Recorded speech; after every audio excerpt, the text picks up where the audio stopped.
வணக்கம். இது உங்கள் ஏஆர்வி குடில். நான் விஜயலட்சுமி ராஜேஷ். நம்ம சேனல் இது வரைக்கும் சப்ஸ்கிரைப் பண்ணலன்னா மறக்காமல் சப்ஸ்கிரைப் பண்ணிக்கோங்க. பக்கத்தில் இருக்கிற பெல் பட்டனே ப்ரெஸ் பண்ணிக்கோங்க. அப்போ தான் நான் போடுற புது வீடியோஸ்லாம் நோட்டிஃபிகேஷன் வரும். இன்றைக்கி நம்ம வீடியோவில் ஒரு வித்தியாசமான முறையில் புடலங்காய் கறி எப்படி பண்ணுறதா பார்க்க போகிறோம். அதுக்கு என்னென்ன பொருட்கள் தேவைன்னு சொல்லிடுறேன்.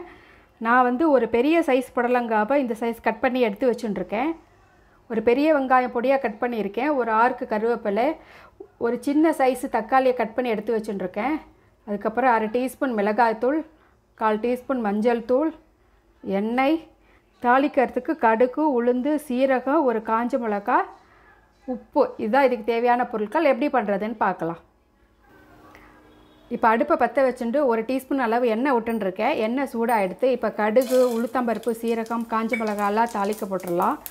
அது கூடவே கருவேப்பிள்ளை லேசாக வதக்கிக்கோங்க. அதுலேயே வெங்காயத்தையும் சேர்த்து வதக்கிக்கலாம்.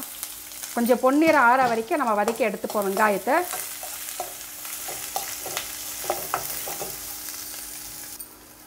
இப்போ வெங்காயம் பார்த்திங்கன்னா இந்த சைஸுக்கு நல்லா வதங்கி எடுத்து இப்போ தக்காளியை சேர்த்துப்போம். இது டிஃப்ரெண்ட்டாக ரொம்ப நல்லா இருக்குது. நம்ம எப்போவுமே என்ன பண்ணுவோம், வெங்காயம் போட்டு பண்ணுவோம் புடலங்காய் கறி. அப்படி இல்லைன்னா தேங்காய் இல்லைன்னா பாசிப்பருப்பு போட்டு பண்ணுவோம். இது இந்த ஸ்டைலில் பண்ணி பாருங்கள், ரொம்பவே டேஸ்ட்டாக இருக்கும். இது 1 நிமிஷம் போல் நல்லா வதங்கட்டும்.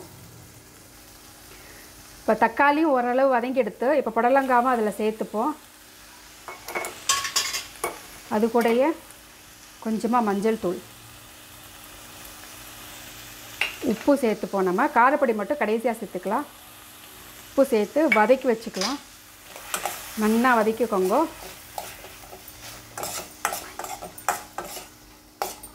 வதக்கிட்டு லைட்டாக தண்ணி விட்டுக்கோங்க, நிறைய விடாதீங்க, லேசாக தண்ணி விட்டு. ஏன்னா இதிலே தக்காளியிலே கொஞ்சம் தண்ணி இருக்கும். ஒரு தட்டு போட்டு மூடி வச்சுக்கலாம். ஒரு 10 நிமிஷம் போல் அப்படியே வேகட்டும். இப்போ தட்டை திறந்துக்கலாம். திறந்துட்டு கறி எவ்வளோ தூரம் வெந்திருக்குன்னு பார்ப்போம். பார்த்திங்கன்னா நல்லா வெந்துவிட்டு உங்களுக்கு. இந்த ஸ்டேஜில் நம்ம எடுத்து வச்சுட்டுருக்கிற காரப்பொடி 1/2 டீஸ்பூன் போட்டிருக்கேன். நீங்கள் உங்களுக்கு காரத்துக்கு தகுந்த மாதிரி போட்டுக்கோங்க.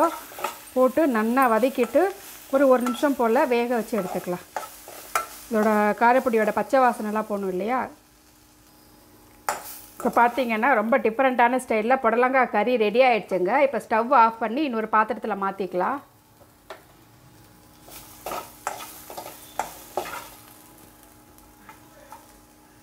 இப்போ சூப்பரான புடலங்காய் கறி ரெடி ஆகிடுச்சுங்க. உங்களுக்கு இந்த வீடியோ பிடிச்சிருந்தா மறக்காமல் நம்ம ஏஆர்வி குடியில் சப்ஸ்கிரைப் பண்ணுங்கள், லைக் பண்ணுங்கள், ஷேர் பண்ணுங்கள். நம்ம குடிலோடு இணைந்திருங்கள். இன்னொரு வீடியோவில் சந்திக்கிறேன். பாய்.